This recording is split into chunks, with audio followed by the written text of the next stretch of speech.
কাশ্মীরের একটা অঞ্চল, ভারত শাসিত যে কাশ্মীর আছে, এই কাশ্মীরের এখানকার একটা জেলার নাম হচ্ছে মালমাপানপুরা। দেখেন আল্লাহ কিভাবে বারাকা দান করে। মালমাপানপুরা এই এলাকাটায় একটা মসজিদ নির্মাণ হবে।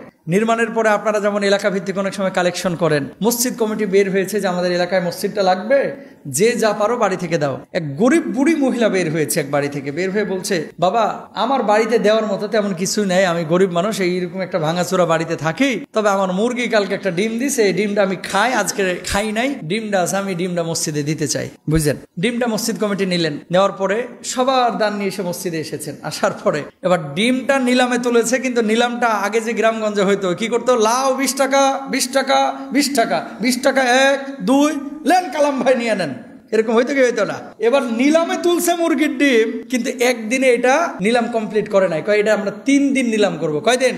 আসলে বুড়ির দান আল্লাহ কবুল করবে তো 3 দিন। প্রথম দিন দাম উঠলো লাখখানিক টাকা, সবাই অবাক, কিরে এক ডিমের দাম লাখখানিক রুপিতে চলে গেছে। দ্বিতীয় দিন 2 লাখ পার হয়ে গেছে, তৃতীয় দিন 2,96,000। এবার একজন বলতেছে আমি রেডি, নিতে রাজি আছি। 2,96,000 টাকা, প্রায় 3 লক্ষ টাকা বাংলাদেশি টাকায়। এই 3 লক্ষ টাকায় এক মুরগির ডিম বিক্রি হলো। যে লোকটা 2 লাখ দিয়েছিল ও যেই সব পাবে, এই ডিম ওয়ালিয়ের চাইতে এখন বেশি সব পেয়ে যাচ্ছে। কেন? আল্লাহ তালা তার দানটা ওই যে দেখেছে, অক্ষম মানুষ, মাজুর মানুষ, কিছুই নাই দেওয়ার মতো, তারপরেও যে একটু বাইর করে দিয়েছে, আল্লাহ খুশি হয়ে কবুল করে নিয়েছেন। আল্লাহ তালা এইভাবেই কিন্তু বারাকা দান করেন সৎ কাজগুলোর ব্যাপারে, ঠিক কিনা? এই জন্য রব্বুল আলামিন বলছেন, মান জাআ বিল হাসানাতি ফালাহু আশরু আমসালিহা। কোন মানুষ যদি আল্লাহ রব্বুল আলামিনের জন্য একটা সৎ কাজ করে, আল্লাহ রব্বুল আলামিন সওয়াব বাড়ায় দেন 10 গুণ। এই 10কে 10 দিয়ে যদি গুণ করেন আরো সওয়াব বাড়ায় দেন, আল্লাহ রব্বুল আলামিন কি পরিমাণ সওয়াব বাড়িয়ে দিবেন এটা আল্লাহ ছাড়া কেউ ভালো জানে না। আমরা সংখ্যা বলতে পারবো না, কারণ আল্লাহ রব্বুল আলামিনের খাজানার অভাব নাই, সম্পদের অভাব নাই। মানুষকে আল্লাহ রব্বুল আলামিন দুনিয়ার বুকে পাঠিয়েছেন সৎ কাজ করার জন্য, ফরজ বিধিবিধানগুলোকে বাস্তবায়িত করার জন্য। এমন কোনো কাজ যাতে করে আমাদের দ্বারা না হয়ে যায় যে কাজের কারণে আমার আল্লাহ রব্বুল আলামিন অখুশি হন, ঠিক কিনা? সম্পদ আপনি জমাচ্ছেন কিন্তু আল্লাহর জন্য খরচ করছেন না, সন্তানের জন্য খরচ করছেন, বউয়ের জন্য খরচ করছেন, পরিবারের জন্য আপনি রেখে যাচ্ছেন। আল্লাহর নবী এক সাহাবীর কাছে গেলেন, সাহাবী অসুস্থ।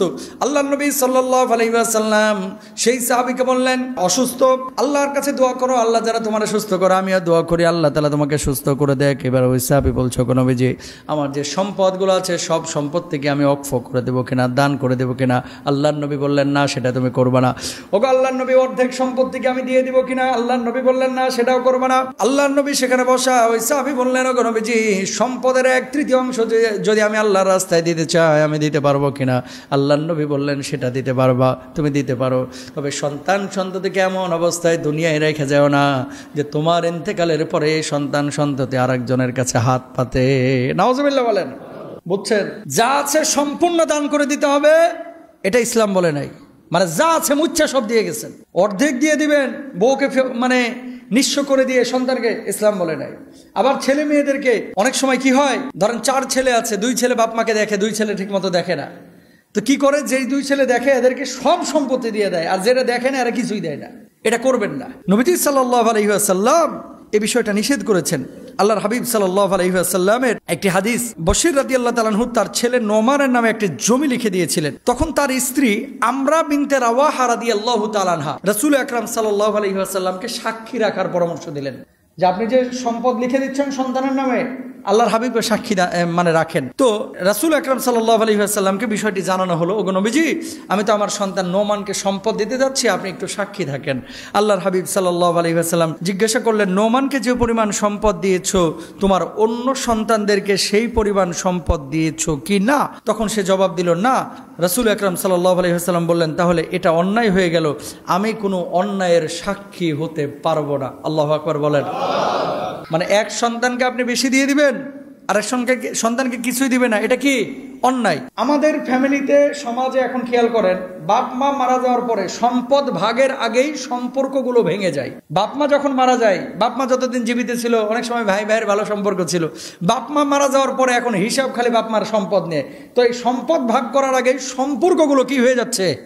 ভেঙে যাচ্ছে। বোনকে ঠকানো হচ্ছে, ভাইকে ঠকানো হচ্ছে। তো এরকম করবেন না, যার যেটা পাওনা এই পাওনাটাকে বোঝাই দেবেন, ওসিয়ত করে যাবেন, লিখে যাবেন। অধিকাংশ বাপ মা, এখানে একটা বিষয় আছে যে যেই ছেলেটা বা মেয়েটা বাপ মাকে বেশি দেখেছে সেই ছেলেটার বা মেয়েটার বেশি খরচ হয়েছে না। যেমন বাপের অসুস্থ হয়েছে, অপারেশনে 40,000 লাগবে বা 80,000 টাকা বা 1 লক্ষ টাকা লাগবে, তো ওই সন্তান 1 লক্ষ টাকা নিজে দিয়েছে যার অধীনে বাপ মা ছিল। এরকম মনে করেন বাবার মেডিসিন দিয়েছে, মায়ের মেডিসিন দিয়েছে। বাপ যখন জীবিত এখন চিন্তা করলো এই ছেলেটা তো পারিয়ার 15 লক্ষ টাকা আমার উপরে খরচ করেছে, পারিয়ার। তো অন্য ছেলে যে 15,000ও খরচ করে নাই, এই ছেলেটা বেশি হকদার না? এখন বাপ যদি মনে করে যে ওটার খরচা স্বরূপ আমি ওরা টাকা দিলাম, এটা কিন্তু জায়েজ আছে। এটা কিন্তু কি আছে? জায়েজ আছে। কারণ 4 ভাই থাকলে 5 ভাই থাকলে অনেক সময় এই জুলুমটা করে থাকে বাপ মার সাথে। ধরেন 3 জন দেখেও না, 3 জন মোটেও দেখে না, কিন্তু সম্পত্তির যখন ভাগ হবে, বাপ মরে গেছে, হারামখোর জানাজাতে আসে নাই, আর সম্পদ বন্টনের সময় একেবারে ফরফরায় চলে এসেছে, জুতা মারা উচিত এই সন্তানগুলোকে। ঠিক কিনা ভাইরা? আমার অনেক সন্তান এরকম আছে না নাই? মার কোনোদিন খোঁজ খবর নাই, না ঈদ এসেছে ঈদ গিয়েছে, এই তারপরে বিভিন্ন উৎসব এসেছে চলে গেছে, বাপের কোনো খোঁজ খবর নাই, মায়ের কোনো খোঁজ খবর নাই, যেমনি মারা গেছে কোকিলের মতো উড়ে এসে হাজির, আমার ভাগটা কি দিবেন না? জুতার ভাগ তোর আছে, জমির ভাগ নাই। কথা বলেন ঠিক কিনা? এগুলো কিন্তু উচিত না। প্রত্যেকটা বাপ মা সোচ্চার হন।